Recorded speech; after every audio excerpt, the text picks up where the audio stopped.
Shall we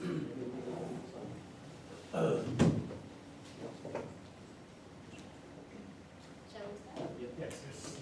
So good morning, everyone. Thank you for coming to our final presentation this morning. So we'd like to inform you about what we have done so far as a consultant to have Dutch project group. So let me introduce ourselves. So my name is Yuma Nagayama. I'm from JA Albany University, Tokyo in Japan. And I'm Akise Sataki. I'm also from Japan and from Meiji University. Hello, my name is Sahil Garg. I am from ILM Institute for Higher Education from India. Hello, my name is Rishabh Gupta. I'm from India and doing the same course in management.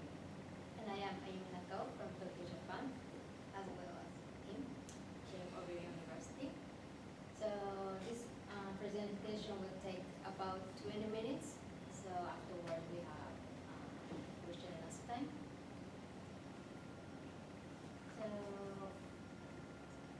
So we exchange students who are divided into two groups, Group A and B. So we B groups mostly helped two Dutch project groups, B1 and B2.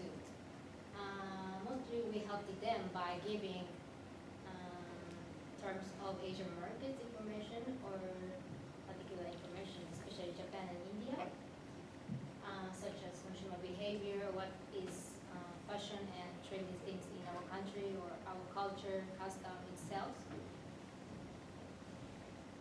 So we divided into 6 parts our presentation today. First of all, we'd like to talk about our learning objectives, and afterwards we'd like to inform you about what we have done so far about concrete information, and then we would like to conclude our activities. Yeah. Let's start with the learning objectives. To begin with, our first learning objective is to learn how to work in a team with other cultures and personalities. Like as a group, I'm an Indian, I'm working with the Japanese mates, and we are also attending the meetings and helping the Dutch people. So we also have a cultural difference and how basically we deal with the cultural differences and how basically the approach of the Dutch people towards a problem, how basically they approach to a solution and what kind of problem solving skills they apply. We learned a lot about that, and we had this learning objective. Like before joining this TMA program, we were told about this export project, and this is one of the major things which made me more into this program because of the export project. We will be learning about the Dutch markets, what is the Dutch products, which are the Dutch companies which are basically interested in doing business in Asia, what are the opportunities not only in Asia but also in Netherlands. Secondly, we also, our learning objective is to basically enhance our presentation as well as the communication skills. Like we are regularly attending the project meetings, and we don't have any other solution except speaking English, so we are basically working on our communication skills, as well as like we have so many subjects in TMA where our assessment is basically on presentations. We have to give the presentations. We are also improving our presentation skills, and I think the day we started and now we have improved our presentation skills. Like to improve our business related knowledge. Like there are so many subjects we studied in TMA, like Mr. Brook is teaching us negotiation. We did the negotiation in the class and we learned a lot from him, and like we also have a law. We learned about the legal aspects before we start exporting into a different country. Mr. Ohibian taught us about CCM, like cross-cultural management. We learned that before starting the business into another country, we should basically know about the cultural differences and how what is the basic, like how the people do the meetings and how we should approach a basic company in a different culture with in different country. Next is to basically develop the intercultural competences. That's so obvious. We are working with the Dutch people and we are also working with the Japanese people. So we would like to develop our intercultural competences and eliminate our intercultural sensitivity. Like we don't want to push everything what comes to us. We want to adjust. We want to learn about that. And the next is to learn team management as well as the problem solving skills. Like we were conducting a consultancy meeting, we were preparing this presentation, we were collecting the database, we were collecting the information which we provided them. We were working together, we learned if they had any problem, we helped them, and if we had any problem, they helped them. That's how we basically learned about the team management and about the problem solving skills. And last but not the least, to learn about the Dutch markets and Dutch products. This was our learning objective. So before we introduce the advices that we gave them, like I would like to introduce about a company that have been conducted by the two groups. So first one is Spangenberg, and Group B1 has been conducting Spangenberg, this company, and this company is founded in 1929, and this company has a long tradition, and this company is located in Almelo in the Netherlands, and this company has expanded their production in years, not in the Netherlands, but also USA or United Kingdom and Australia. And this company is manufacturing traditional milk products and cheese to savory snacks and meat components. And those kind of products are Canary products. And Group B1, consultant Group B1, was thinking about exporting country as Taiwan, because this company has never exported their product to Taiwan, so that's why they were thinking about Taiwan.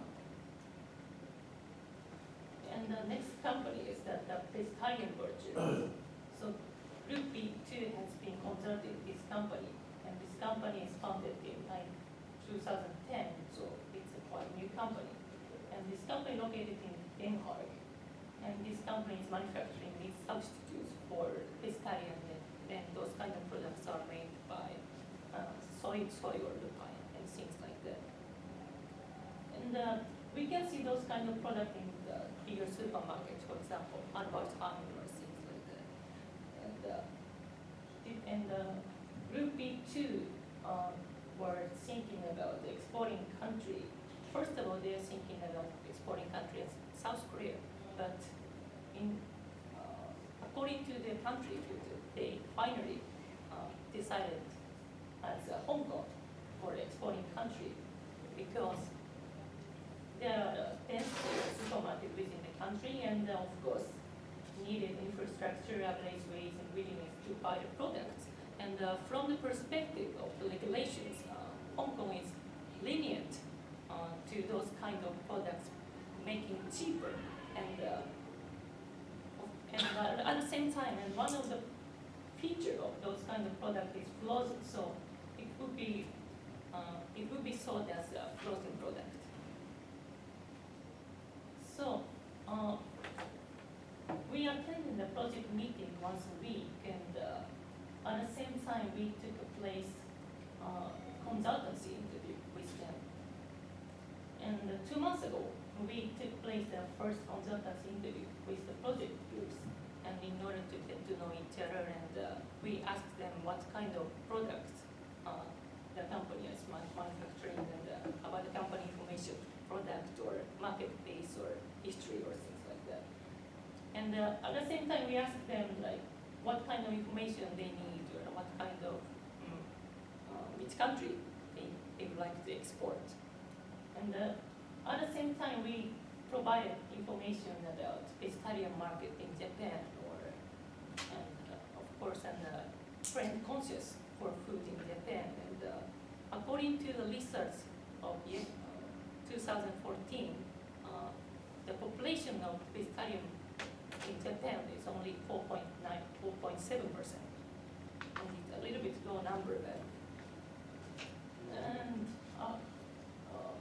even though we could take place the consultancy interview once, but after that we have kept contacting with them individually, and I think it was very convenient and efficient, because we can ask them some question anytime. So yeah, and also the member of project group like asking a lot of questions, and then we could provide information, and we could start searching the information, practical information or market. Now comes to the advices and recommendations which I have given to the Dutch people and the student researching on their products. Firstly was make they should have done market research and should have caused products which are sold in the market. They should get the competitors, like what other product is being sold in the market. This should be their main motto, that they should check and they should do the market research. And next one, I want to say that we provided with them all the required information about Japan and India, like which exhibitions should be are there in India that they should attend or they should get knowledge about on the internet, or they can personally visit to India and Japan also. Nextly, be clear of their objectives, like beginning of the market research, they should be clear that we should target on this product, like vegetarian butcher or this. So the target should be specific, and they should target on a specific product. Nextly, I would almost say that they should do surveys and also study their questionnaires, everything, and they should also ask their friends, and they should discuss the plan and everything with their friends and family, so that the personal recommendations will be from your teachers, family, not with the public. So next, my friend Akisi will continue. So let me talk about how to get information like sources, databases, or websites. And first we took this questionnaire survey to Taiwanese, and then we contacted with Japanese company and used a network in Japan, and also Indian members use a network in India. And at first, Group B1 chose Taiwan as a target country based on country filter. So they want to export the canned meat product to Taiwan. And we have compared with the Dutch student. We have a lot of connection with Taiwan because we accept about 5,000 exchange students from Taiwan in Japan. So we have many opportunity to get to know Taiwanese students.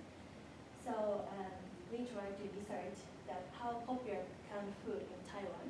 And we made questionnaire survey on the website and shared it to Taiwanese students by using SNS. And question is first, how often do you eat canned product?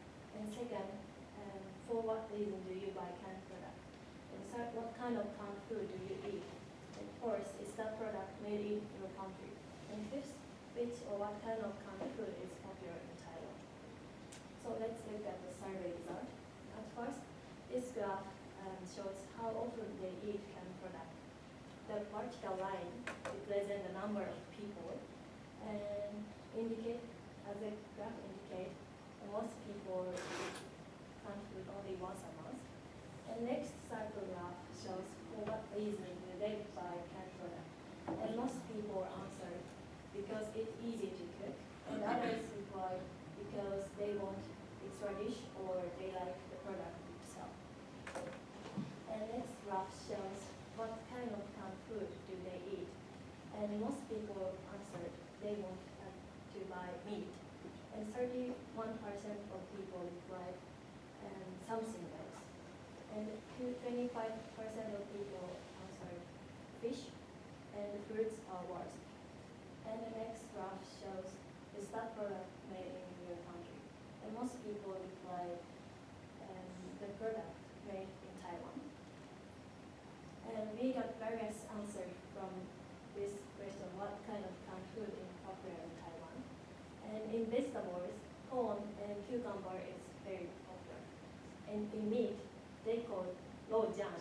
It's minced meat with spice and miso. And in fish, they chose tuna and eel, this one.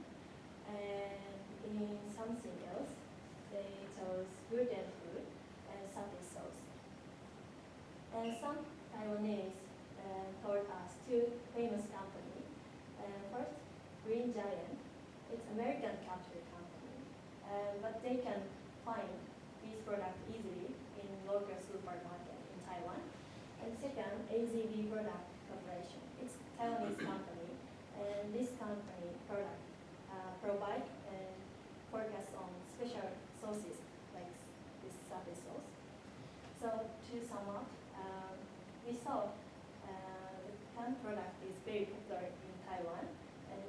they consume canned meat product, but they tend to buy meat with unique spices.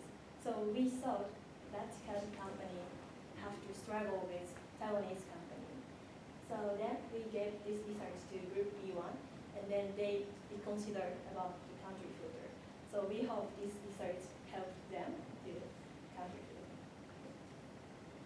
So during doing research about India and Japan, we didn't have a language barrier, of course, which Dutch student probably had. It means we have quick access to particular information, so that we kept collect information, for example, from the Ministry of Agriculture internet. So we summarize and translate that and kept sending to the Dutch students. And on the other hand, we have contact with Japanese company and use network in Japan, because I believe it's one of the good strengths of us to use the connection in Japan or India or maybe other Asian country. So one time Group B2 required information about frozen meat, so we contact with the Japanese meat company Nippon Han to collect information, or they needed estimation of the price for frozen meat. So I used connection in Japan, for example, family or friends, to connect with supermarket, because it's way easier to get information and it's way quick. So, and we summarize that and we can send it to Dutch student, that kind of information.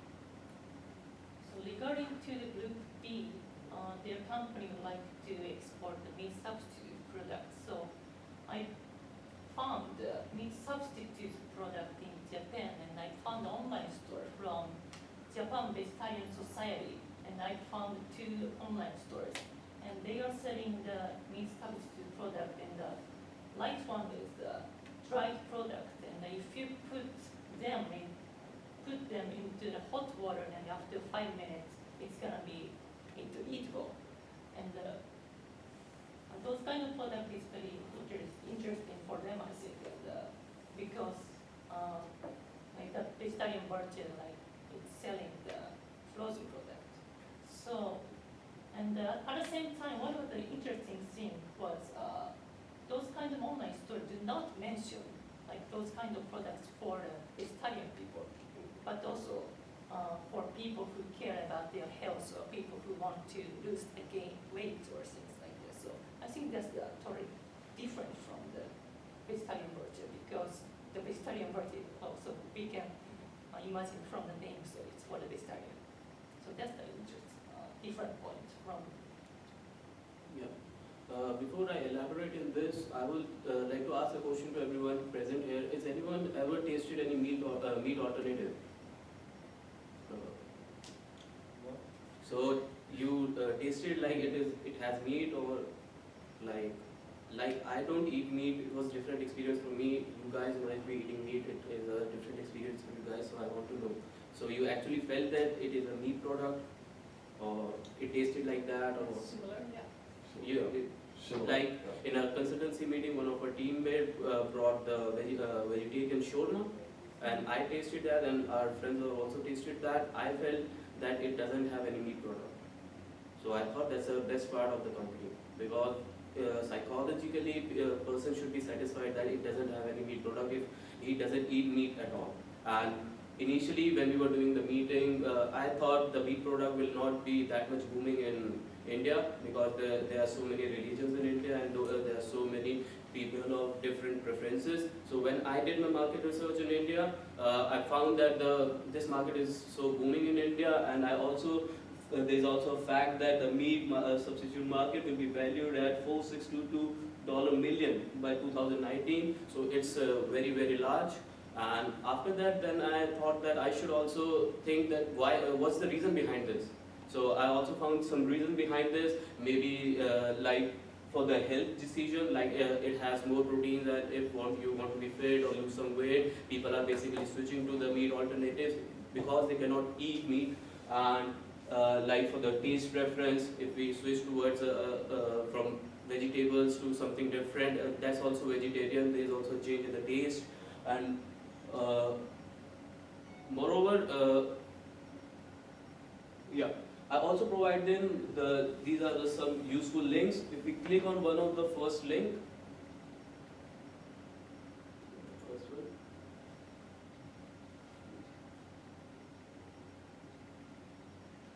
Yeah. This links basically provide what are the meat alternatives in India and what are the recipes, what are the pricing, which are the stores in which they are available. Like this one is mushroom, but is looks like a meat. So I provided this kind of links to them, and moreover in the class only I told them about the different meat alternative which I eat in India, what kind of meat alternative people prefer. I told them the site. We opened the site in the consultancy meeting, and they were shocked. And when we did the consultancy meeting, they didn't know the pricing. They didn't know the pricing strategy and what will be the pricing. So I also don't know the exact what will be the import duty and what else will be that. But I gave them idea about what will be the exact price if your company basically exports in India. So it was quite large. So this was one of the disadvantages if the company basically exported it. Then again comes to the can and preserved food. My market research to India was like there is less preference of canned food in India because people prefer to have fresh and everything hot and freshly baked. But when I got to know about the product, that product lasts for 1 year. So I asked, like, I researched about more things. So I researched that military people in India, like they are on borders, so they prefer this canned food because they are for 1 year, 2 years alone with their family, far from their family, so they can cook, don't cook like hot every time. So I think that they can make their product launch in India, and it will be successful because as the product is lasting for 1 year and they are giving good products with a cheap cost. So I recommended them that they should try in India. Yeah, there's also one of the more reasons like the people are basically preferring the can and the preserved food because like due to the modernization, the women are also now starting working and they don't have that much time to cook every day the fresh food. They also like prefer now the canned food. This is also one of the more reasons.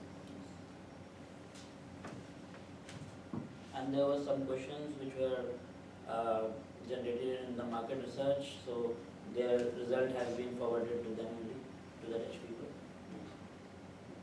Yeah, this is our short evaluation for the project. We have both positive as well as the negative evaluation. Positive, if we talk about the positive evaluation, we learned about the Dutch market, we learned about the Dutch products, and like we studied a lot of subjects in TMA, they were directly related to the project. Like in the law class, we came to know what are the legal aspects before we export. Like in the CCM class, we got to know that before you start doing any business, you should know about the culture of the, in the economic class, we come to know about what are the country filters basically a company should follow to basically to know the which country will be best suited for them. Like what are the basically factors behind the country filters and how do you do that. Like Asar told that first you select 4 or 5 countries, then you do the country filter, then you get 2 countries, then you again do the country filter and apply other factors as well, then you come to know about the exact country. So this was a very good thing because we had the direct application of what we are studying to our project. And since the project also aimed at the Asian markets, we also got to know about what in which countries in Asia there is so much scope of business, and we also got to know about how to basically start an import-export business, something related to international business. So these are the positive evaluation. What we feel as a negative evaluation is like any of the company don't have India and Japan as a country filter. So we asked them in the consultancy meeting, which is your country filter? We can help you guys in that country. We can search in that country. Like we belong from India, we can easily search for India. But we want that for the country, you have your country filter, we would like to help you in the that country, but they denied that they wanted the Japan and India information. But I think it's quite irrelevant if you don't have that country in your country filter. Then why do you need the information? And there was And one of the most negative evaluation which we think that we have a passive involvement in the project.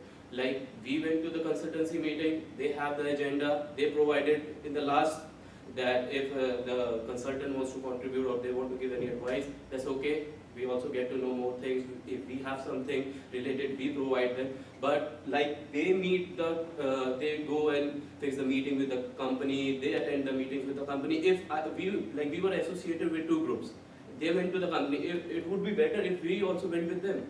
We would have learned more how to contact a company, how to do the business meetings, and things like that. lastly it was the experience.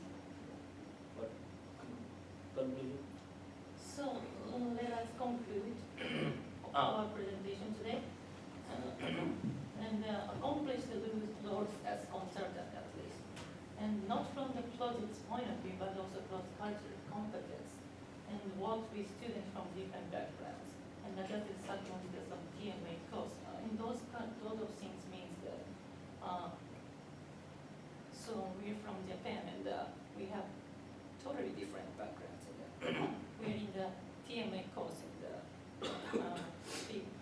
students came from a lot of countries and they have a different backgrounds. And first of all, we were concerned about those kind of circumstances because Japanese classes almost it's not interactive at all. And we just listen to the professor is saying and those kind of things. And the purpose of taking classes to get a knowledge or things like that. And most of classes are interactive, and it's important to think what kind of thought do we have or things like that. So it's totally different than but during while we are participating in this project, we were able to adjust it. We also learned about our own country from the European perspective, what they think about our country. That's also interesting. So we conclude our presentation, and it was really a good experience for us to basically work in this project, and we are really thankful to you guys for letting us come in this for EM exchange program and putting us in this export project. Thank you. Thank you so much. Thank you very much. I really enjoyed the presentation. Actually, I'm impressed. Too bad, we're on a very tight schedule. We don't have time for more feedback and questions. But I think you really did a good job. If you want more feedback, you can always come and see me after the presentation. Could you send me the PowerPoint? Because I'm especially interested in your feedback and your recommendations, so we can use them for later projects. Thank you very much. Thank Thank you you. so much. I suggest we move on to the second group. Yes. Thank you.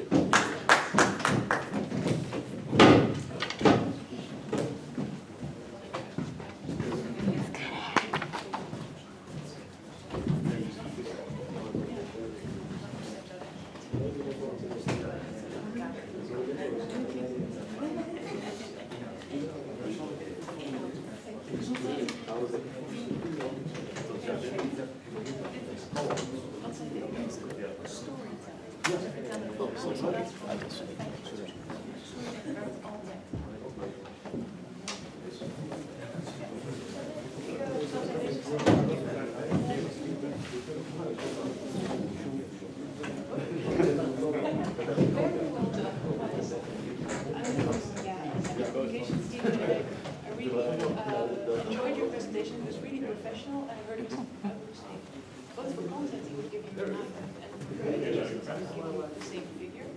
I have some small points of feedback, maybe for an open for each of you. You don't have the strongest voice, and sometimes with people with a soft voice, you're really nice to listen to, but it takes time for your words to reach the audience. If you stand in front of the stage, closer to your Okay, guys, can we continue sound- because we're in a very tight schedule. talking, stepping up to the stage. Everybody could, and you actually did that before.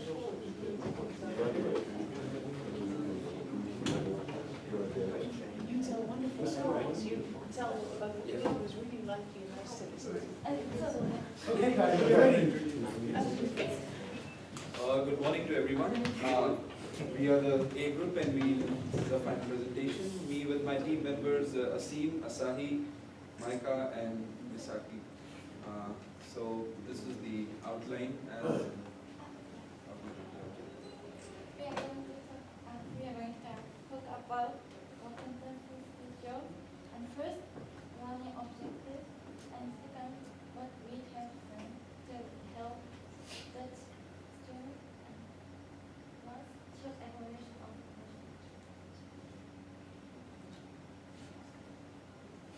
First, I'm going to talk about learning objectives. At the start point of this project, we set 4 learning objectives. First is to get knowledge about marketing and other countries. We didn't know anything about Dutch market and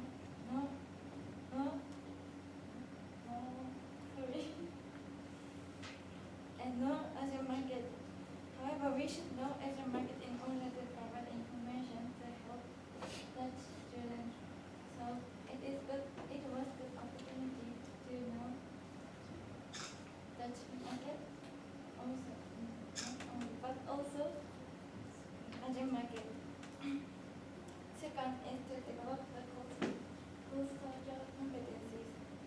This means that people have an ability to understand, communicate, and interact with people across cultures. We work together with Dutch students, Japanese students, and Indian students. So we thought we would have to understand another culture to success this project. Third is to improve our individual skills. It depends on person. Someone improves their communication skills, the other one wanted to develop their leadership skills. For instance, I wanted to develop my English skill at business school. I would like to speak upon sharing diverse perspective, as during this export project, we were integrated with the Dutch groups as well as in the groups we were divided amongst others.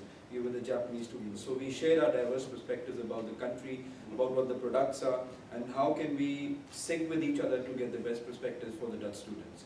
So we go next. Now this is the overview of the consultancy interviews, as we were given 3 groups, A1, A2 and A3, which the first group being the shoe group, second by the eggs, and third a private jet. So we organized separate meetings for each group in which we discussed their product, about what are their country filter, how is their step by step their product thing going on, and we also gave them the able advice. We also discussed their products in depth, because like the first group being the eggs group, we also told them the knowledge about it, because they wanted basically the knowledge from the Japanese and the Indian perspective. So we gave them knowledge about the Indian perspective, like what are the various pricing of the eggs, if you want to export, import. We gave them important database. We also guided them through the country filter process. Unfortunately, they didn't want to choose India or somewhere else, but still, we gave the best perspective about the country, because India is amongst the, you can say, 3rd or the 4th highest consumer of eggs in the recent data. We also gave them insights about the origin country market scenario, about what the country market in India is, what the country market in Japan is, and also various other countries. And they gave us a questionnaire which we circulated in the Indian market as well as the Japanese market. We used the mediums of social networking such as WhatsApp, mail, Facebook and Line. By this, and also by personally, because we know some of the companies back in India, we spoke to them. We also made back in India our friends who went there and spoke to them, and also about the various products that they want to export. Okay, we are talking about information that we gave to each groups, and especially focus on Japanese and Indian market.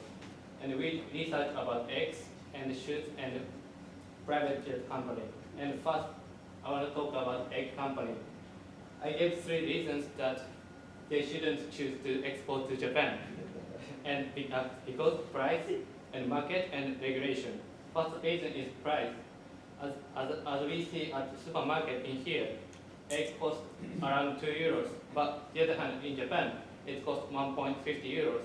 And also, that if Dutch company wants to export to Japan, they have to pay tax, and the tariff rate is 25%, and plus they have to pay 50 cents per kilogram, according to Japanese custom. And the second reason is market. And as you can see at the graph of left graph,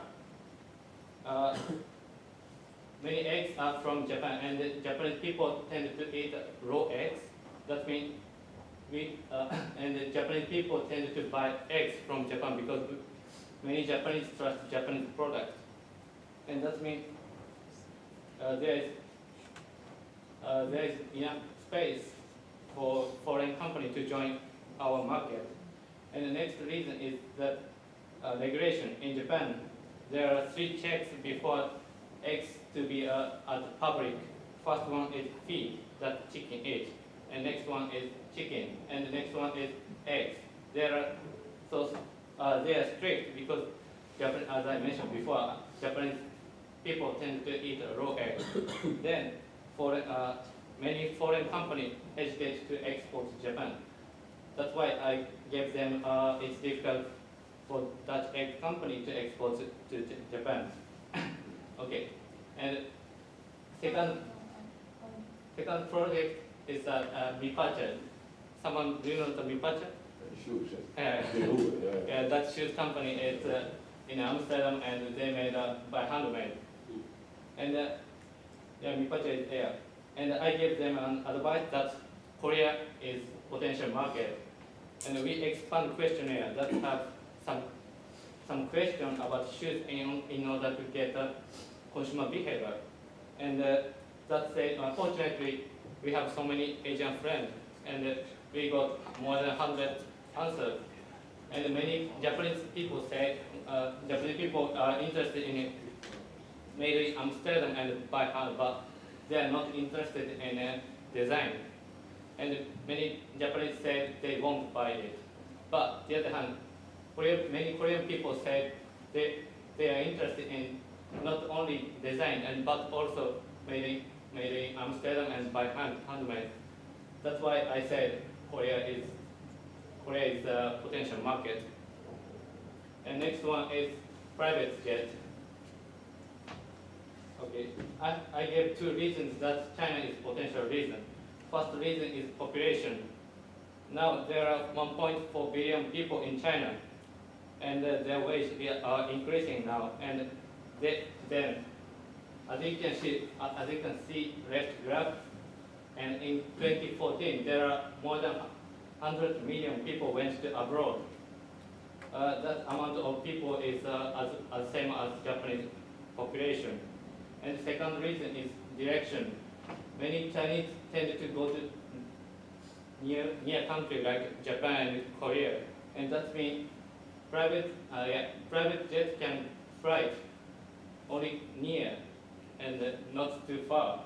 For example, if Chinese people want to go to Europe, they can't use a private jet because it's very far. And yeah, that's why I advise them that China is very good market to export, and Japan is not, because many Japanese tend to travel inside of Japan, and we don't have so many airports that private jet can use it. Yeah, that's why we gave them that China is potential market. Let's move on to the Now, we gave them each advice about the various products. Now we also give them advice about the shoe product, which is the Mipasha, so as you already know. Then India is the second largest footwear producer after China. The success mantra basically is low cost and skilled working professionals, which results in low cost production. The people in India are very brand specific. They don't want some shoe that is just from a country or something, but they mostly go for a brand. Because as you can see, if you see in specific countries, if you can take an example of Delhi, there is a lot of, like you can say, a gap in the current status of the people. Like some are really poor and they're really rich. And the middle class, they they just don't want to, only the higher class people, they prefer the brand specific. And if you see like there is a more, if you can say, a spread of mouth from people from place to place rather than more on getting the ads and everything. So they just want more good quality and cost specific, which I guess was. And I would further like to add that since India is the second largest producer of shoes, in India you get all types of shoes, low quality, high end quality, and they can be made at a very low cost price because of the labor and everything, raw material being cheap. So people in India, they prefer shoes which are either of some brand or they are of some low quality. It's depend upon the person to person, but even high class people or middle class people, they prefer to go for a brand. And Mipasha is still new and it's just in Netherlands only, I guess. It's an Amsterdam brand and it's in Netherlands and just being sold in some other more countries. And so in order to go to India, they need to have a great marketing strategy and right brand placement for that. And the pricing should be according to their brand placement. If the brand is not that big and they place the price too high, the people of India won't buy those shoes. And also to add on further, like there are a lot of local competitors which are there in each and every state. Like each and every state also has its own brand, but therefore it's not brand like it's not to that good level. But still they can make those low quality shoes and with better quality also, like in the materials and everything. Even for an average shoe, we told them an average shoe of a good quality can be made for 15-20 euros easily in India. Now I'd like to talk about the private jet industry. Private aviation industry in India has taken a full circle. It started with private jet industry, then high class, but then it shifted to low cost carriers. Everyone preferred low cost carriers for domestic but now again the trend is shifting to business class and private jet industry. And you can see India has a 12% global share in the market, and the major player in India, which is JetSet Go is like the upcoming private jet service, which is really new to people, and it's like the most prominent one. I mean, people from India, they tend to travel to European countries with their private jets, and it's an upcoming market. But at the same point of time, there is a lot of debate going on whether it should be further taken over or something like that, because because it needs a lot of investment. I mean, such service needs a lot of investment, and whether at this point of time it's not feasible to. Our main advice to them was that this market is coming up, but at this point, if the company want to invest in India, that won't be the right moment. Maybe first they expand somewhere, their business somewhere else, and then in a couple of years, then they can come to India. It would be the right time after a couple of years. Then we come to the eggs, third and final group. Eggs. India is the third largest producer of white eggs. It's like the normal prices of eggs in India. It's way cheaper than the prices in Europe. It's for €1 you can get a dozen eggs in India, and even biological eggs you can get for almost €2 you can get biological eggs for a dozen. And the prices, the egg prices which they had you have in Netherlands and the company, they were quite more than prices over here. And if they exported to India, it would be even higher. The prices would get even higher because of the export costs and then the import taxes and all. So the main advice of us to them was that if they want to export it to India, they should either have low prices, the eggs should be low price, or should be price should be as same as this, and they should be of better quality. Only then people will shift to eggs. And plus the eggs consumption in India is not that high. It's just per year, on an average per capita consumption of a person is 52 eggs per year. But the government of India believes that even the NECC, it's the National Egg Council Corporation of India, it believes that by 2020 the egg consumption will be triple. Yes, will be triple. And also, as I said earlier in my other slides, that there are a lot of local competitors which are like prominent in each and every state. They have really good quality of eggs, and really even if you say in the viewpoint of biological eggs also. So I mean, they have to, if anyone wants to export, they will face a really stiff competition.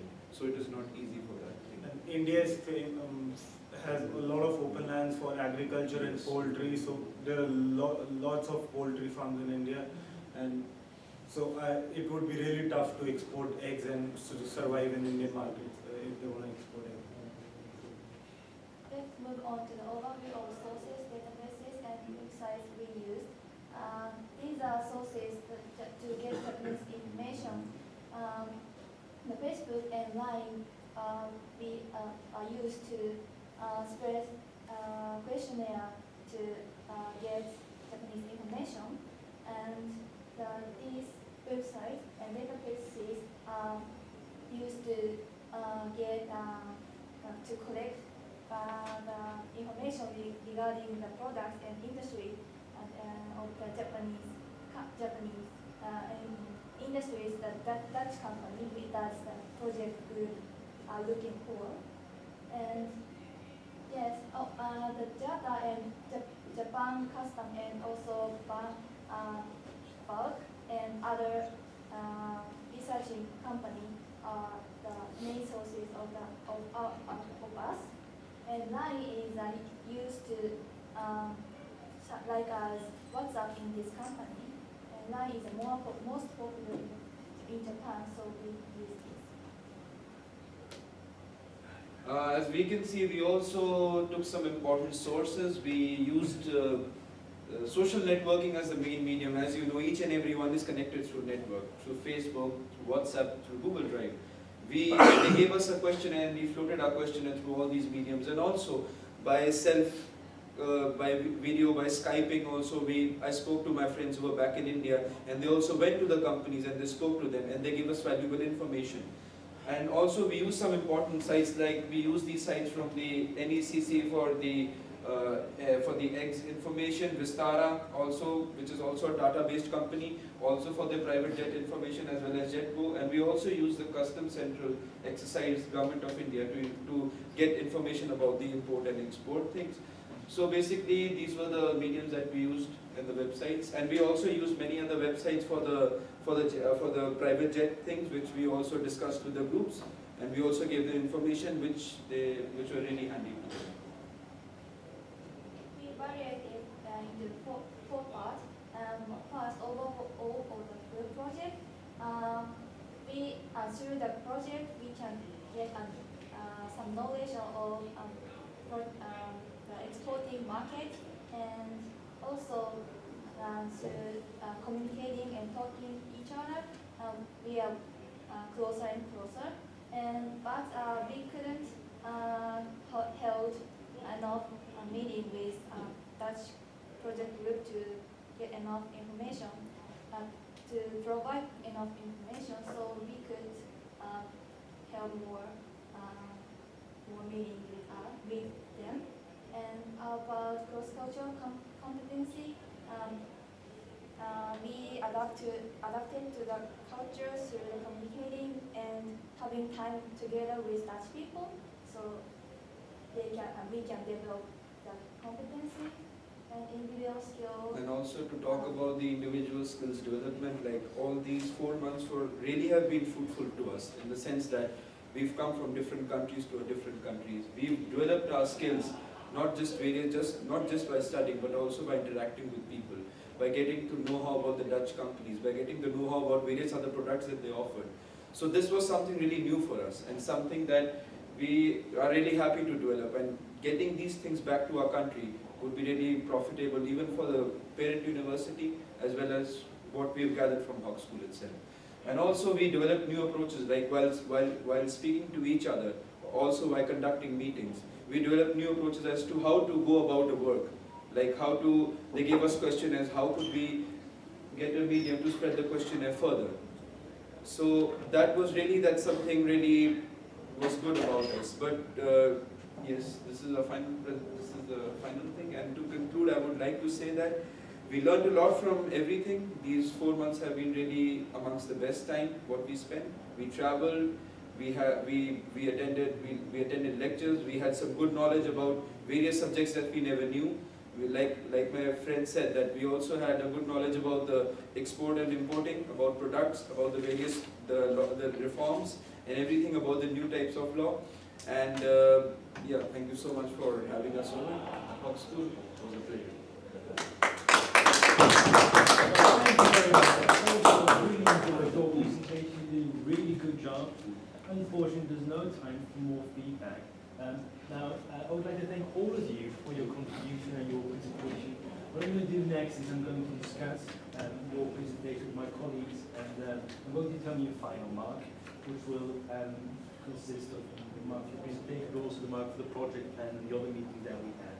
And I will enter your marks in the Osiris system shortly.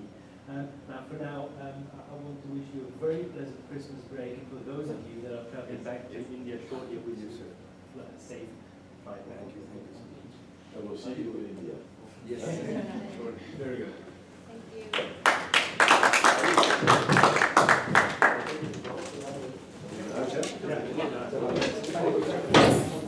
Yeah, could you please stand in front of the. Oh, yeah. Before we, yeah. Yes, very good. And could you remove your jackets? Would you shave a little bit?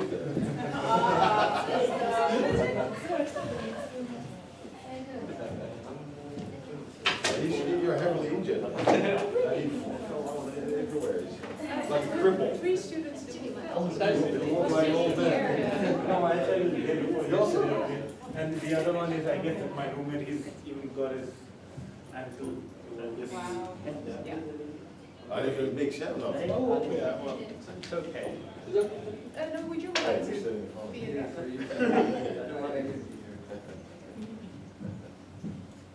Hello. Yeah, 3, 2, 1. That's very good. Shall I And the other one, take a yes. picture?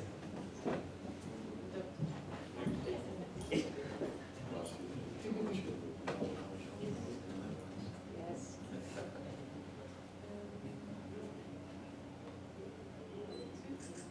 Yeah. Thanks. Thank you. Thank you. Thank you. Thank you.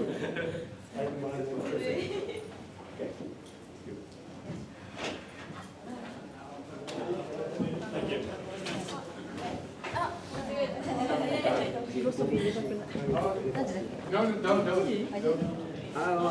Okay.